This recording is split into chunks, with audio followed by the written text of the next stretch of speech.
Hi, you're listening to What's New Today, a kids and family podcast about current events shaping our world. This is Sangeeta, your host from India. In today's episode, I share the story of how a group of amateur art detectives got together and traced stolen artifacts from Nepal that had traveled around the world and had ended up in a museum in the United States. This story has a happy ending. The artifact was returned to its original owner just a few weeks ago. So the story begins on a cold morning in Dholaka. It's a district in Nepal. Yagnya Kumar Pradhan had just woken up and he'd gone to the nearby pond to wash his face. One of his family members came running to him. He had a look of fear and sorrow. He waved hastily to Yagnya and asked him to come home immediately. So Yagnya rushed back and he found that the door to the temple of their community was left ajar. And when he walked in, he saw that some of the statues had fallen onto the floor, some of their arms had been broken, for some others their legs had been broken. And most importantly, Yagnya found that two masks that were sacred to him and his community had gone missing. Now, these masks were called Bhairav masks. Yagnya was the head priest of his clan and he would regularly conduct pujas using these masks. So, the local community members would often pray to the masks during all their festivals.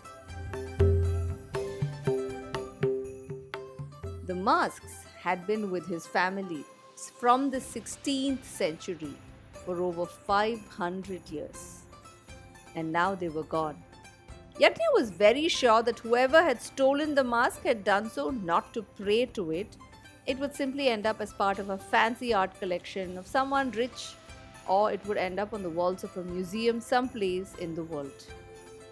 Which is exactly what happened over the next 30 years.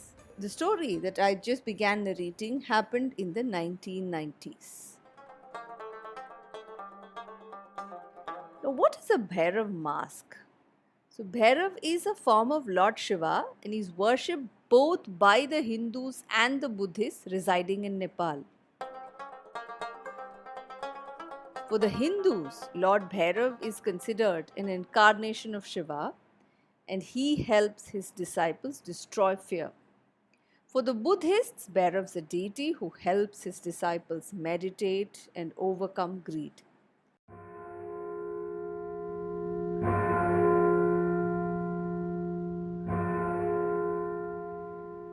So, regardless of whether they were Hindus or Buddhists, these masks were almost as holy as idols are in many of the Hindu temples. The masks are often coated in copper and you can usually see bulging eyes. They are really huge, the eyes, I mean, and they've got snakes engraved around them. In fact, Yagnya himself says that when he was a kid, he used to be terrified of the masks. He would not dare look at them. So he would hang around behind some adults whenever he would be asked to come and pray to them. Now that the masks had gone missing, Yagnya called the Nepali police and registered a case against the lost masks. Luckily, the family had taken plenty of photographs of the masks.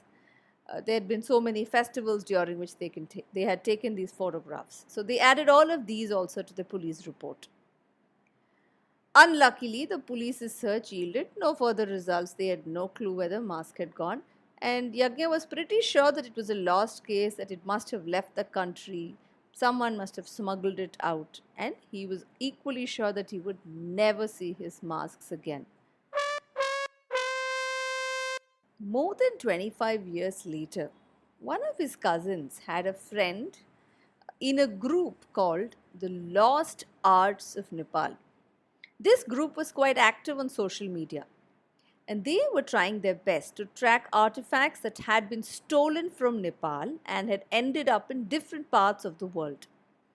So Yagya's cousin sent this group a few photographs of the Bhairav masks that had been stolen from his family. So immediately the Lost Arts of Nepal reposted the same photographs on their social media handle and they tagged a few amateur art detectives from around the world. One such art detective who was tagged on this photograph was Erin Thompson. Erin was standing in her kitchen in New York and she was making her breakfast. While her bagel was heating, she saw a notification on her phone and it carried photographs of the pair of masks. And suddenly, when she saw those photographs, Erin was reminded of something that she had seen on one of her recent trips to the Rubin Museum in New York. That museum had a special gallery for Nepalese art. And right there in the middle of the gallery, she distinctly remembered seeing one pair of masks that resembled the photo that she had just got. In fact, that mask was the main attraction of the gallery at that museum.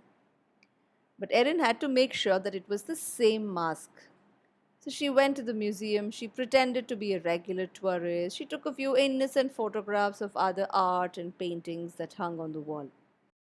Once she reached the Nepali gallery, she tried to stand in this exact same angle in which the photograph of the pair of masks of Yajna had been taken, which means she had to hide behind a statue here or duck behind something else there. And then, when she compared the two photographs, she was very sure that the masks were the same.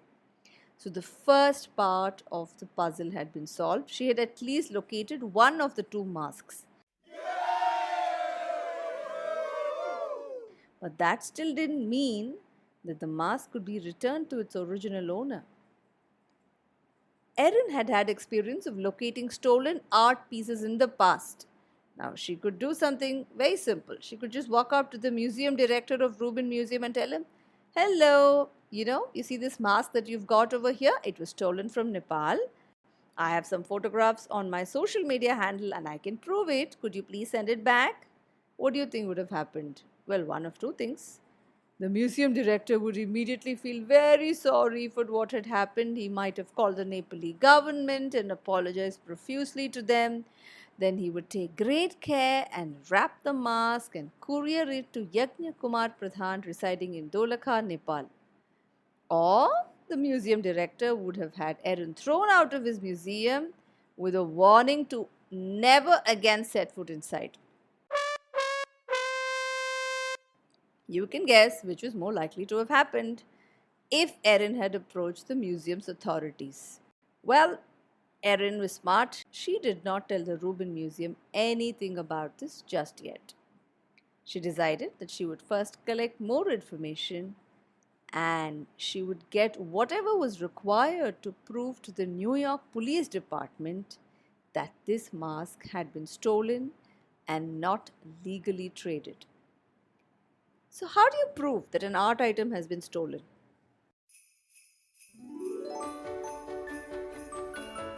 So, any art item that is sold or bought, it always has a paper trail which shows who was the previous owner of this item. This paper trail helps the present owner, which in this case is a museum, to know that this art has not been stolen but it has been sold by the previous owners willingly. So Erin set out to trace the paper trail of this mask. So first she found out that the museum had bought this mask from a private art collector who had had it with him for a few years. The private art collector had bought this mask at an auction held by a very famous auction house called Sotheby's in the UK. It appeared that Sotheby's had got this mask from a collector in Hong Kong. Now, around this time, Erin was also trying to locate where the second mask might have been. So, from some online photographs, she found that a mask very similar to this was at a museum in Dallas in the United States. And that museum had acquired the mask at an auction held by Christie's, also in the UK. And Christie's had got that mask from a private collector in Hong Kong. So, if you notice, all trails led to Hong Kong.